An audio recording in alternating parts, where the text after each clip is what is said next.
Today's guest is the founder of a small eco-friendly business called Line by More.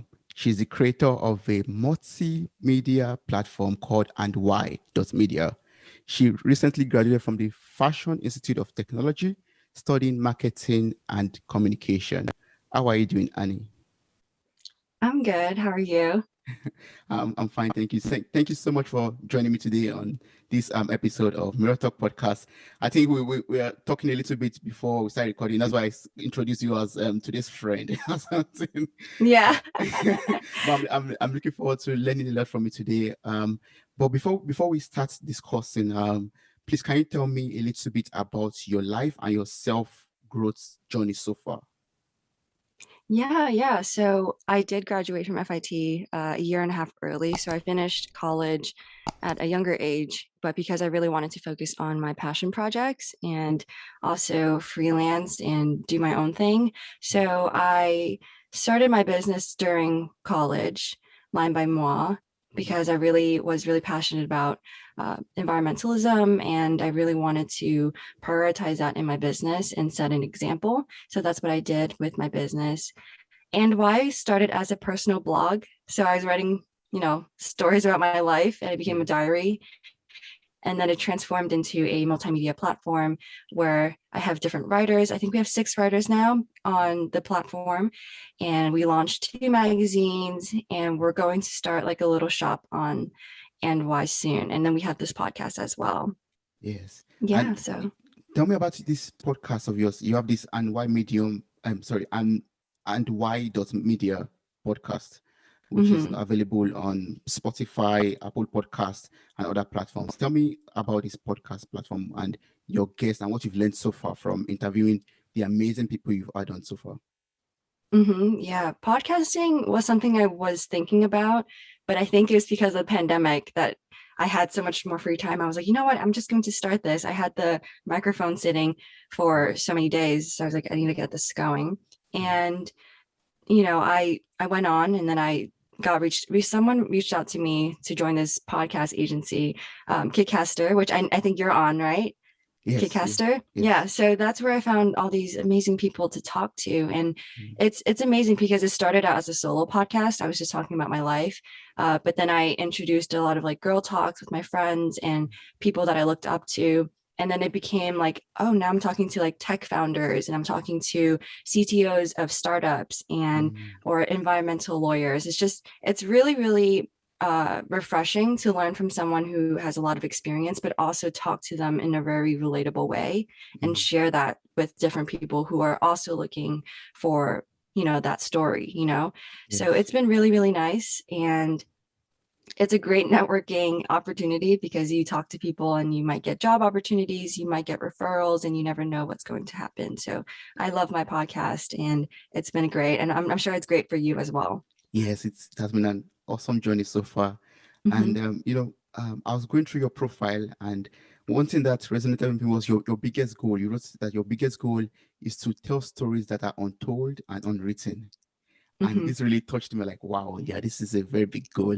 So why is this your biggest goal? Why is it your biggest goal to tell stories that are untold or unwritten?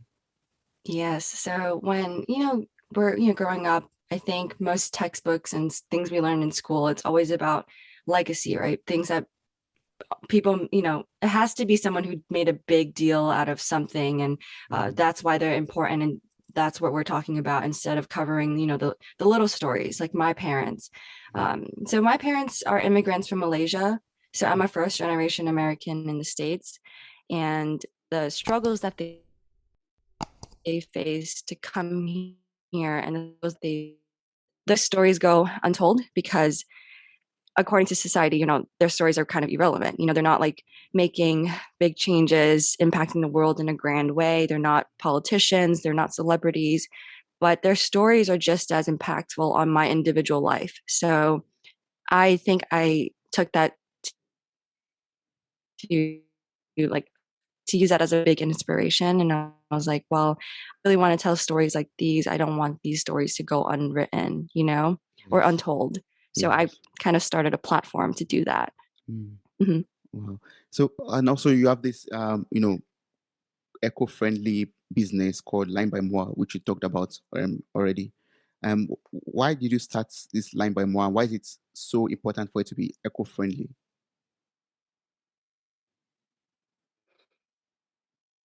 Hmm. When I was younger, I really wanted to plant trees. Yeah. I think I saw a video from someone, and they were showing like deforestation and destruction of the environment, and I was just so emotional, and I was young, and I was like, oh, I want to plant like a million trees. Like that's Mhm. something that I put out there. Yes. And then when I started my eco-friendly business, I was like, okay, the goal was to plant trees. And originally, the business, before we changed the business, it Mm. was we donated to this tree planting organization. And I think we planted around like 800 trees or something. It was like pretty cool.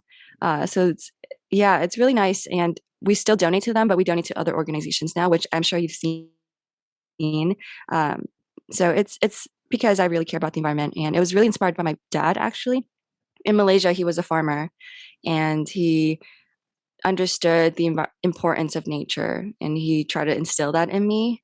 So when I was younger, when we go to the park, he would pick up a plastic bag, and he would have me clean up the park instead of playing at the park. Yeah. So it's like those little things that I think kind of added up into my life, and I didn't realize how much of an impact it made on me until I started the business, and I was like, "Oh, I see how it all connects now, and it all makes Mm. sense," you know? Yeah, yes, Yeah. yes. And earlier you made mention of, you have this, multimedia platform where you have the magazine and why, and now you have two editions of your magazine already. I think the second was about transcendence or something, and you have Mhm. also your blog, you have other platforms on me, and you have your Instagram page also where you post like pictures and some quotes. So how are you using this your projects and your brands to tell or create stories? How so far, so in this your journey so far, how has it been, or how have you been using it to tell stories or create stories? I think I missed that question. Okay, I'm so sorry. So I'll come again. I'll say so you have your multimedia platform Mhm. where you have the magazine and you have the blog and you have you have your social media platforms also like the Instagram um, platform where you have your posts and you have pictures and you have wonderful and inspirational posts that you place there.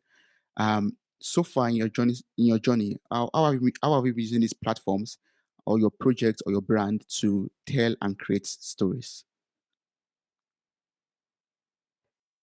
Yes. I think the question you're asking is how am I telling stories on it, right? Yes, exactly. Yes. Through your brand. Yeah, yeah. Yeah, yeah. So, for my for Line by Moi, the story that I wanted to tell was that environmentalism and sustainability are not the same, Mm, and sustainability is about balance, sustaining something, and that could be a lifestyle, sustaining a lifestyle, sustaining a your finances, your mental health, like all that is really important, and that has to go into how we talk about sustainability, because yeah. sustainability is not just about the planet. It's about us. It's about how we interact with the planet. Yes. We have to be included in the equation. Mm, So that's why when I started the business, it was originally focused on trees and heavily focused on environmentalism. But then I found out that there is no environmentalism without the people, right? mm, There is no planet without the people. So it's kind of like, yes, we're trying to save the animals, we're trying to save the trees, but we have to change ourselves first, mm, and we have to check ourselves first. If we don't have yeah. the finances, we can't buy sustainable products. If Mm, we don't have proper mental health, we don't have time to think about the planet. So it's about a balance of our lifestyles and how that works with the planet, and how we can you know live together in a more harmonious way, instead of mm, looking at it more holistically, instead of like separate, like nature is this, we are this. yes, Yeah. yes. Yeah, that makes So that's sense. the story for Line by Moi, and why is more just telling other people's stories. Mm.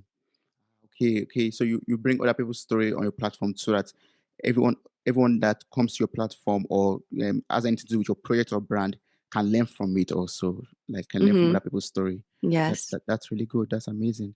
And you made mention of your father, your mother coming from Malaysia to the USA, and from your experience, how is life like being an Asian American.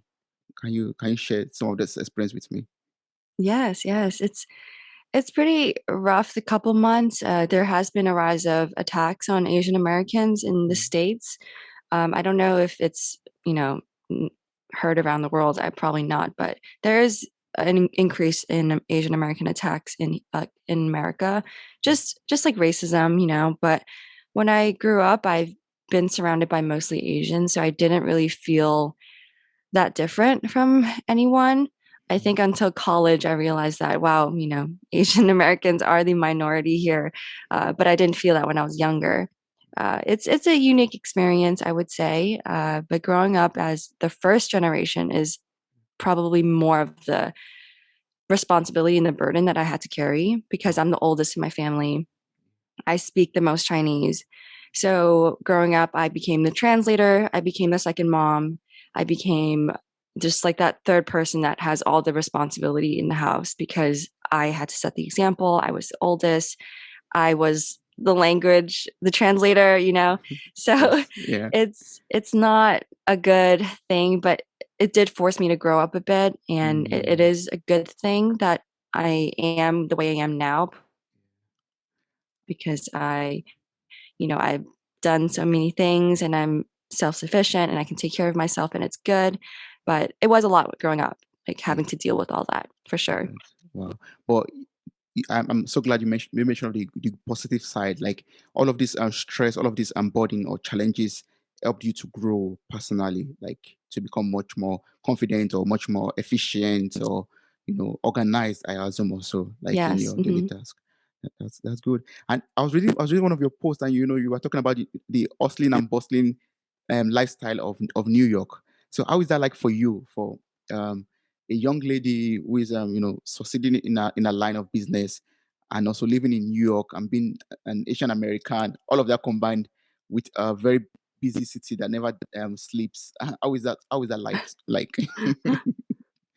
It's crazy. I sometimes I'm like, why am I still here? It's so fast and the pace I like think and talk and everything, it's just so fast and like it's kind of like it's kind of crazy because like when I go to a different state or Mm, in United States, like if I go to like maybe a smaller town and the mm, pace is like 10 times slower, it like is unnerving sometimes because it's like I'm not used to that pace. yeah. But it was also comforting once I got used to it. I was like, wow, this is a good pace of life.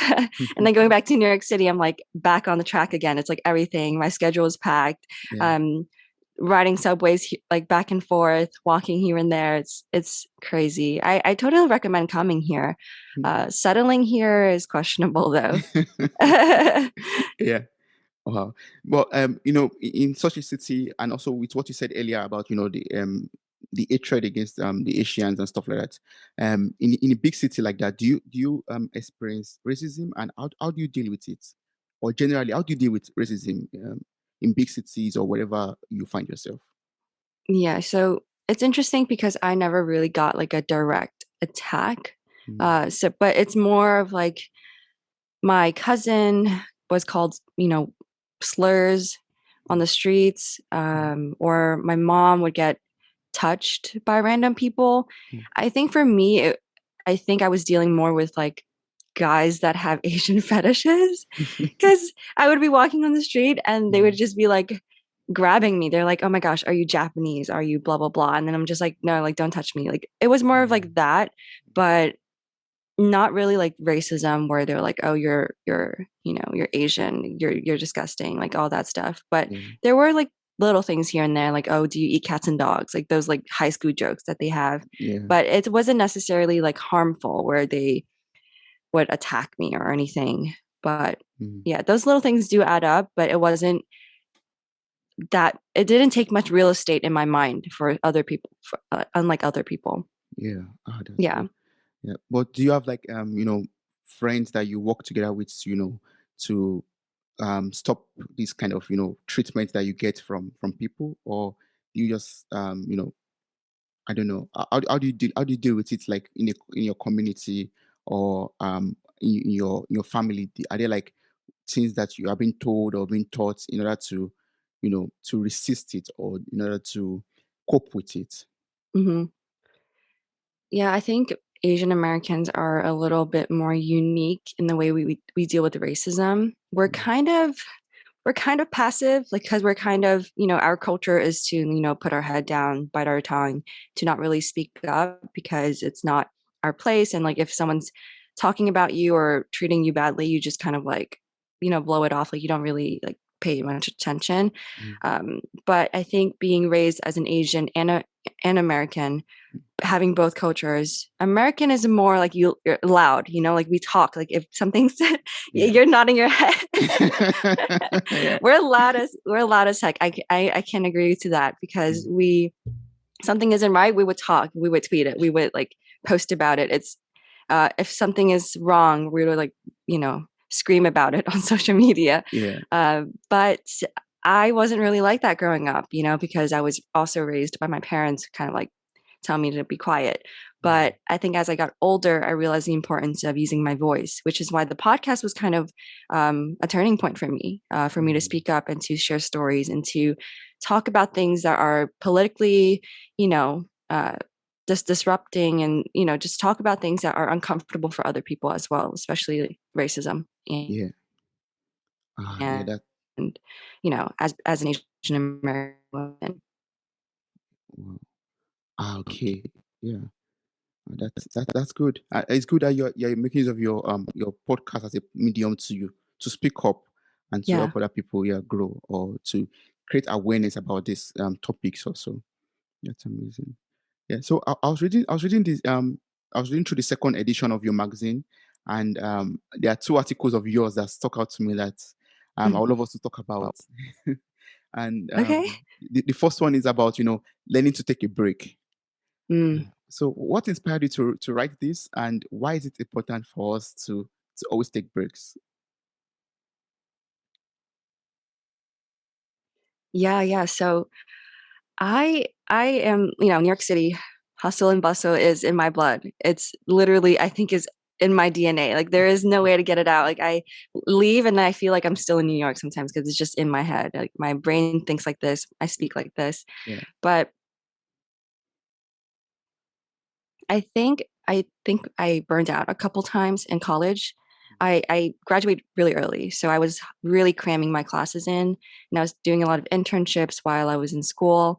And then I also started my business while I was in school, and then I had my blog going on as well. So I was multitasking all the time, and I didn't take a break because I was like, well, if I don't take a break now, I can take a bigger break later because I'm rewarding myself in the long term, right? Yeah. But Mm. then I realized that you got to live to make it to the long term, you got to take care of yourself. You Yeah. can't just work to death and then expect to, take a big break. You have to kind Mm. of take the breaks while you work and organize your time. Like, if you are a big scheduler and you're a big planner, schedule in your time, like breaks, like put a Mhm. 10-minute break and schedule that in and force yourself to take a 10-minute break. I had to do that for a little bit. I had to like schedule in lunch breaks because I would kind of like skip them. Yeah. But now I've gotten better, because I'm getting into the routine of things and I'm like, okay, breaks are important. Breaks are just as important as productivity. Breaks is going to increase productivity. So I decided to, if I'm not feeling good, I'll take that 30-minute nap, If I'm Yeah. if I'm stressed out, I will cancel plans, So Mm. I need to learn to say no to things that like prompts an answer no. Yeah. So that's really important for anyone who are like me, who are hustling, or maybe you're hustling Yeah. as an engineer and a podcaster to That's true. take a break. Yeah. But can you give me tips on how to effectively program your day and also slot in breaks in between? How do you do it from your own experience? How do you effectively like program or plan your day out or plan your schedule out? That could also involve taking enough breaks in between. Yeah. Yeah, so I use Google Calendar Mm, to, um, you know, time everything out correctly, mm, but it's also an internal thing, like you have to listen to yourself and your body and your mind and like really understand what you need in the moment mm, and prioritize very carefully what you want to prioritize. So if you have a deadline you have to meet, obviously you should try to meet that deadline like by tonight. But if you can meet that deadline tomorrow or maybe in 2 days, a 30-minute break is not going to kill you. And in that moment, you can decide health or meet that deadline. You have to prioritize health constantly, really like constantly prioritize that. For me, I always overlooked it because I was like, okay, I just need to get this done. If I can get this done, I can take a break, in 2 days instead of taking a break now. But it doesn't really work out that way because in 2 days I have another deadline to meet. Yeah. So it's like you have to, when you are met with the opportunity to take a break or do your work, you got to take that break and prioritize yourself and your self-care and taking care of your health, because health comes first. Health is wealth Yes. now. With COVID, Yes. I think it's very obvious. You got to live to see your 60s. You can't just work to death or be really careless about your health. No, that won't be good. That won't be advisable. Yeah. And mentioning COVID, the second article is actually about living during this pandemic, and the topic of the article was the power of uncertainty was the topic of your article, and I think you wrote this, drawing lessons from your experience last year from the pandemic and 2021 or so. um how do we allow life to take us to where we need to be by accepting the power of uncertainty, or what is even the power of uncertainty, and how do we surrender to it? The power of now. Yes, or uncertainty. Yeah, yeah. Yeah, yeah. So it's it's hard, Mm, because I'm a future oriented person. So mm, I think like 5, 10 years ahead. I'm like, okay, what can I do? What am I doing now that's going to impact my life in 5 to 10 years? And I mm, usually work around that, right? So I save money, I invest money. Like I think in long term, yeah, but I think it's good to have a balance, right? You can think long term, but you mm, also have to prioritize the now, the moment that you mm, have right now. During the pandemic, I was stuck with family, so I think I forgot the power of like the now. But yeah, with the pandemic, it really forced me to like, oh, like what am I doing right now? Like what should I prioritize right now? So if my sister says she wants to like hang out, I'm like, okay, well, I will do that. I will cancel my plans and I'll hang out with her because I value that relationship and I want to build that relationship. So it's like a priority game. You just have to prioritize really, really carefully what you want your life to be, what you want your legacy to be. mm, And for me, yes, investing in my future, my 5, 10 years is important, but building the relationship with my sister now is just as important, in 5, 10 years. So you got to really play that game, that prioritizing game, yeah, really, really well. And yes, other people have different priorities. If your priority is money, then props to you, and you can focus on work 24/7 as much as you want. But mm, uh, most people I've heard has regrets, when they focus too much on wealth and not health and family. Yeah. family and relationship building. So Mm, the power of now is really important. yeah. So it's better for us to always live in the moment and just let life, lead us to where we need to be. Yes. Yeah. Yes, Hmm. wow. That's good. And talking of pandemic, do you have some lessons that you got from this pandemic? What did you learn from the pandemic, from staying at home, from the lockdown? Are there like some lessons, some things that became much more important to you, like your family, like you made a show of, or things that you had to, that you could live without, that you couldn't think about before? Maybe yeah, things like that. Are there like lessons you learned, things you learned to let go of, things you discover that you can live without, things you discover that you cannot live without? Yeah. Yeah. Yes. So I definitely learned a big lesson during the pandemic, which is boundaries, Mm, setting boundaries, uh, and boundaries with in all forms, because people forget that you need to set boundaries with yourself. We talk about setting boundaries with your family or setting boundaries with um, friends, like, oh, like when, or coworkers, you can't reach me after 5, like those boundaries, like very clear, right? mhm, Or family, like you can't like overstep X or do this, those mm, are boundaries that we set for those things. But we mm, don't talk about the boundaries with ourselves, mm, because we are our biggest critics, right? We judge ourselves the most, we see ourselves the most, yeah. and we know our flaws really, really well. We know our strengths and all that. And we are also the driver of our lives. So we decide that we want to work 24 hours then and get sick the next day. We get to decide that, and we have to set the boundaries Mm, with ourselves. Like, we're going to be constantly multiple people at once, and we have to set a boundaries with ourselves. Like, okay, well, I want to work 24 hours. Is that realistic? No. So we're going to have to set a boundaries. I'm going to stop working at 8 p.m. and I'm going to rest for the rest of the night and really yes. set that boundary, Mm, because it's really unhealthy. And the boundary of also positive talking.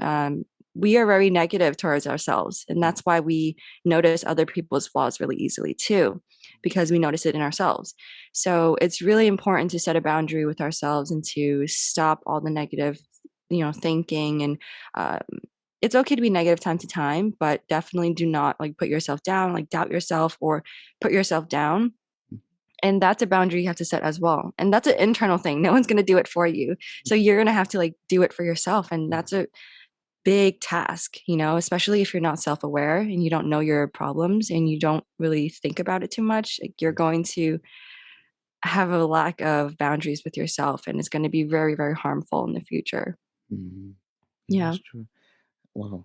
And you've made mention of a lot of tips already, which one can use, to help ease yourself, like also for getting them deriving this from your, from your experience of the pandemic also. Or are there like some other, self-help tips that you could share with us, maybe that has helped you maybe during your study in college, you finished like a year and a half earlier, with your multiple business that you combine together and still living a very healthy and very vital life. What are the self-help tips that you make use of to to push through each day and achieve so much that you've achieved? Yes, some tips. Oh gosh, like this is hard because there's so many things. Mm, I would say the biggest thing is the power of choice.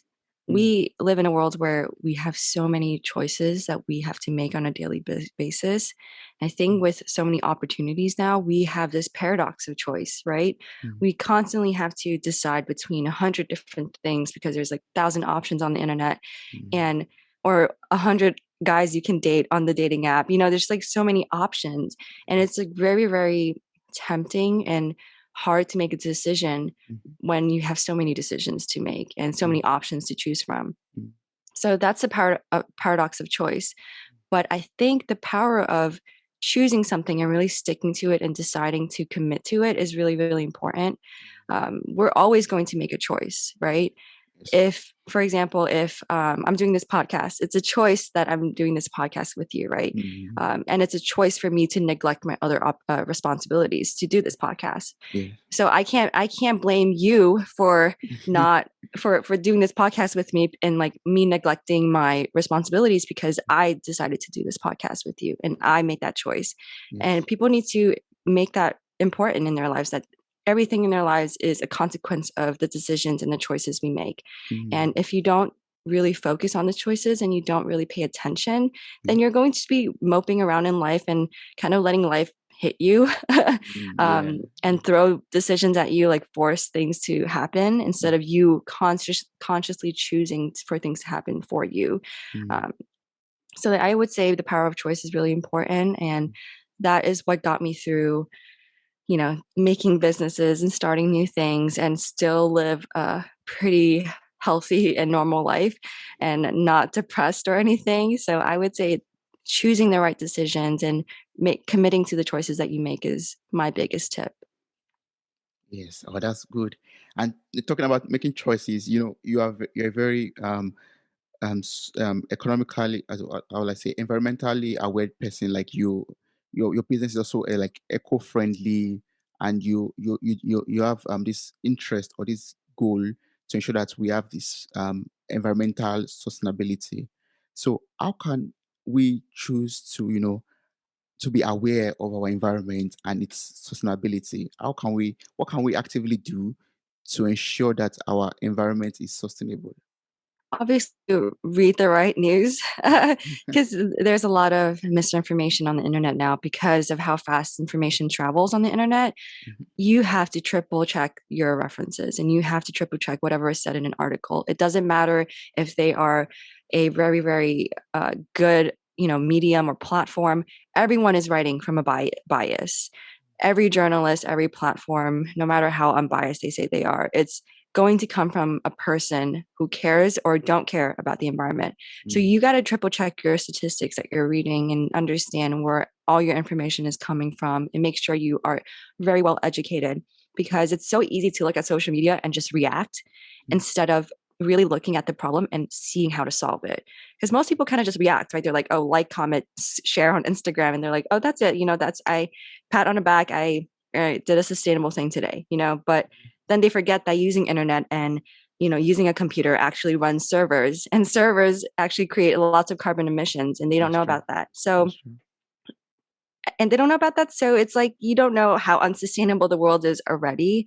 Mm, We're at a point of kind of no return, but at the same time, I think there are things we can do to change that. And that really starts with us mm, and making the conscious decision to be like, okay, instead of buying fast fashion, I should buy really high quality things that will last me 5 years. mm, Instead of investing in a car that is going to, break down in 10 years, maybe I'll invest in a electric car, that would last maybe 11 years, and save my money on gas. And you just, those decisions that we have to make, but yes. it's really hard to change people's mentality on everything because no one wants to pay more money upfront because they think that they would save money if they buy a piece of cheap clothing.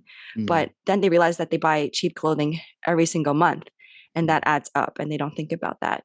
mm, So it's a mentality thing that we have to shift. We have to go back to what we were before, where we invested in clothing, invested in pieces that last a long time. yeah. We have to kind of like turn the clock a little bit in the way we think. But Yeah. otherwise, I think we're at a pretty good place. I think everyone is aware now. Most people are aware. It's Mm, just about taking action and mm, doing the self work to change the little things in our lives, because that's going to ripple effect. People are yeah. going to see that, they're going to do that, and they're going to copy you, and Mm, then they're going to see, wow, like I'm saving money this way. Wow, I'm doing something good for the environment. Wow, like blah blah blah. I'm not wasting as much product, and it's just going to ripple effect in that way. yeah. Wow. So, like, um, we have to just take action and just, we are aware that, okay, this is what I'm supposed to do in order to ensure that this world is left behind in a sustainable way for the next generation, or for the next people coming.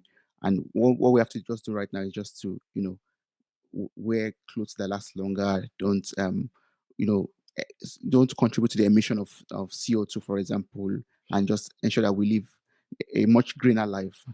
Mm-hmm. Certainly, Mm-hmm. yeah. Wow. Yes. So, how can everyone out there, get across to you in case they want to, read your amazing magazine? I was flipping through both editions, and I was just seeing wonderful pictures, like amazing, high quality e-magazine that I read, and I'm still going to like go back and read each articles again. And but Oh. for other people out there, how can they get across to you? Maybe work together with you for environmental sustainability, or maybe for Line by More, or maybe get across to you for a podcast or some podcast inquiries. How can we reach you? Yeah, so if you want to reach out to me personally, you can go to my Instagram at ANNIEXJL. That's my username. Mhm. And that you can find everything because I tag all my businesses and my projects and everything. So it's just all there. Yeah, So it's easy for them to like go to one place. But yeah, other than that, all the links I'm sure you have since you've seen it all. You can yes, link it if you want. of But course. yeah, that's the way you can reach me on my Instagram. Awesome. I'm going to place the link in the show notes for this episode, and I'll encourage everyone to get across to Annie and read through her amazing work, her blogs, listen to her podcast, and also take actions, be inspired by by Annie, and take actions to live a much more greener life and a much more aware life. Thank you so much, Annie, for everything I've been able to learn from you today in this episode. I really appreciate it. Thank you so much. Thank you so much for having me. This was such a good episode. Thank you. Thank you.